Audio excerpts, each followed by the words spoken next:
OTP भनेको तपाईको digital चाबी हो। आदरणीय महानुभावहरू, सबैलाई यो भिडियो एकपटक अनिवार्य हेर्नुहोला। हिजो एकादशीको दिन थियो, मेरो घरमा केही कार्यक्रम थियो। मलाई अन्तर्राष्ट्रिय एउटा नम्बरबाट फोन आइरहेको थियो।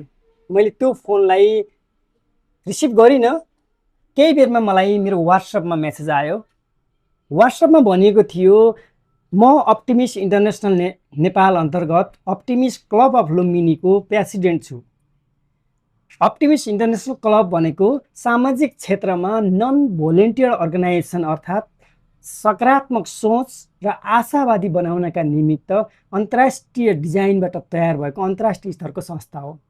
यो संस्थाको म प्रेसिडेन्ट भइरहँदा मलाई मेलहरू आइरहन्थ्यो। यो संस्थाको म आबद्धता एज अ प्रेसिडेन्ट भइरहँदा मलाई अन्तर्राष्ट्रिय प्रेसिडेन्टले तपाईसँग जुम मिटिङ गर्ने भनेर एक नम्बर नाइजेरियाबाट मलाई व्हाट्सएपमा मेसेज आयो। व्हाट्सएपमा लिङ्क पनि थियो, जुम लिङ्क थियो, जुम आइडी थियो, जुमको पासवर्ड थियो। अनि मात्रै मैले त्यो मेसेज तत्काल त्यसको रेस्पोन्स गरिनँ। त्यो जुम मिटिङमा भनेको थियो राति 11 बजे जोइन गर्नु भनेर। तर 11 बजे म जोइन गर्ने होला, केही विशेष होला भन्ने लागेर मैले के गरेँ, जुम जोइन गर्ने तयारी गरेँ। जुम जोइन कनेक्टेड भएन, जहाँ पासपोर्ट मिलेन। मैले त्यही व्हाट्सएपमा भने पासपोर्ट मिलेन, मेरो कनेक्ट भएको छैन भन्ने भयो। जोइन गर्नुहोस्, टाइम आइसक्यो, सुरु भइसक्यो भनेर नै त्यहीँबाट मेसेज आयो मलाई। आदरणीय महानुभावहरू, तर त्यहाँ के भनियो भने तपाईको कनेक्ट नभइरहँदा हामी कनेक्ट गरिदिन्छौँ, ओटिपी आउँछ, ओटिपी हामीलाई फरवार्ड गर्नुहोस् भन्ने भयो। तर ओटिपी आइरहँदा त्यहाँ 6 अङ्कको ओटिपी आएको थियो। मैले 5वटा नम्बरसम्म त डायल गरेँ, दिन तयारी पनि गरेँ। तर एउटा नम्बर लास्टमा दिनलाई मेरो मनले के सोच्यो भन्दा बित्तिकै ओटिपी आयो, रातिमा आयो त्यो पनि। अनि मेरो फोन नउठ्दा तुरुन्तै त्यहाँ भोइस कल, सुरुमा मलाई अडियो कल आउँछ, 1 सेकेन्ड 2 सेकेन्ड पछि भिडियो कल आउँछ। अनि मलाई शङ्का लाग्यो, अनि मैले चाहिँ दिएन। म यति मात्र निवेदन गर्न चाहन्छु, त्यो कल मलाई मात्र आएको रहन्छ। अप्टिमिस्ट अन्तर्गत जोडिएका नेपालका धेरै संस्थाहरू, धेरै जिल्लामा जोडिएका विभिन्न क्लबहरू छन्, उहाँहरूको अध्यक्षलाई पनि आएको रहेछ। बिहान मात्रै मलाई एकजना साथीको फेरि के भयो भने त्यो ह्याकर टिम रहेछ, उसले के गर्यो, त्यो साथीले अध्यक्ष हुनुहुन्थ्यो। अध्यक्ष हुने समयमा जो पनि प्रेसिडेन्टलाई अन्तर्राष्ट्रिय अध्यक्षसँग कुरा गर्नलाई इच्छा नै हुन्छ, उहाँले त्यो समय व्यवस्थापन गरेकै हुन्छ। जो कोहीले पनि समय व्यवस्थापन गरिएकै हुन्छ। रह्यो कुरा के भने नन प्रफिटेबल अर्गनाइजेसन जो लायन्स, हामी हरेक सङ्घ संस्थामा जो कहीँबाट जोडेकै हुन्छौँ। शुभचिन्तकको नाताले, साथीभाइको नाताले विभिन्न सङ्घ संस्थामा सबै जोडेका हुन्छौँ। हिजो पनि जोडिन्छ, भोलि पनि जोडिन्छ, आज पनि हामी जोडेकै छौँ। कोही केमा छौँ, कोही केमा छौँ। तर एकजना साथीले के गर्नुभयो, अन्तर्राष्ट्रिय अध्यक्षसँग कुरा गर्ने उद्देश्य राख्नुभयो, ओटिपी दिनुभयो। ओटिपी दिँदा उहाँको खातामा भएको पैसा चाहिँ सहित भयो। एकैछिनमा मेसेज आयो, खातामा पैसा गयो, रातिको समय छ, कसलाई भन्ने। अनि भोलिपल्ट बिहान के भयो भने उहाँको जुन क्युआर कोड छ, त्यही क्युआरबाट के गरियो,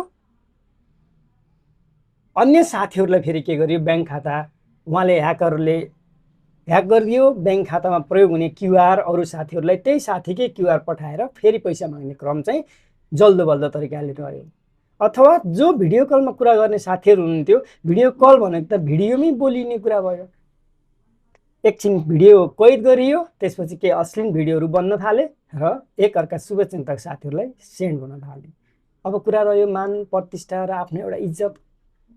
सामान्यतः एउटा क्लबमा भएको होला भन्ने लागेर विश्वासले गरेको कामबाट सबै साथीहरूको के भयो, के भयो, हामी त्यसको कल्पना गर्न पनि सकिएन। जो साथीहरूलाई पर्यो उहाँहरूलाई परेको छ। त्यसैले यो भिडियोको माध्यमबाट म यति मात्र निवेदन गर्न चाहन्छु, जो पनि जहाँ हुनुहुन्छ, जस्तो अवस्थामा हुनुहुन्छ, कसैले पनि तपाईँको ओटिपी तपाईँसँग मागेर कसैले पनि प्रयोग गर्दैन। कुनै पनि मोबाइलहरू चलाउँदा, आफ्नो सोसल मिडियाहरू प्रयोग गर्दाखेरि सकेसम्म आफूलाई कुनै कुरा शङ्का छ भने, अथवा आजको एआईको जमानामा जस्ताको तस्तै नै बनेर ती कुराहरू पोस्ट भएका हुन्छन्, त्यसलाई राम्रोसँग अध्ययन गरेर एकचोटि विचार गरेर मात्र प्रयोग गर्नुहोला। जुन पीडा हाम्रो साथीहरूलाई आज पर्यो, त्यो कसैलाई पनि नपरोस् भन्ने उद्देश्यका साथ मैले यो भिडियो तयार गरेको छु। मैले पनि मेरो प्रोफेसन 22-23 वर्षको करियरमा धेरै मेरा आदरणीय ग्राहक महानुभावहरूलाई मेरा पनि क्युआर पठाउने गर्ने गर्छु। उहाँहरूले निस्सन्देह मेरो खातामा पैसा हाल्ने गर्नुहुन्छ।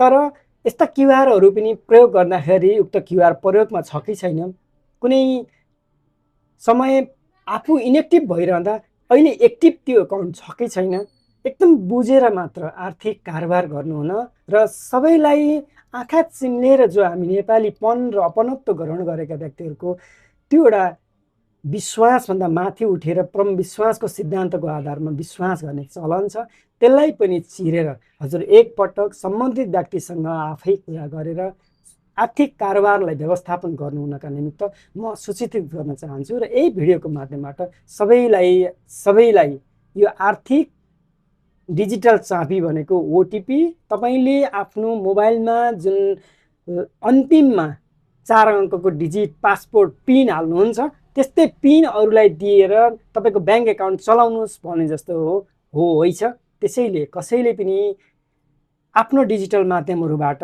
आर्थिक कारोबार गरिरहँदा एकपटक सोच विचार गरेर गर्नु न। यो भिडियोको माध्यमबाट सबैलाई सुसूचित गर्न चाहन्छु। सबैलाई मेरो कोटी कोटी प्रणाम, नमस्कार।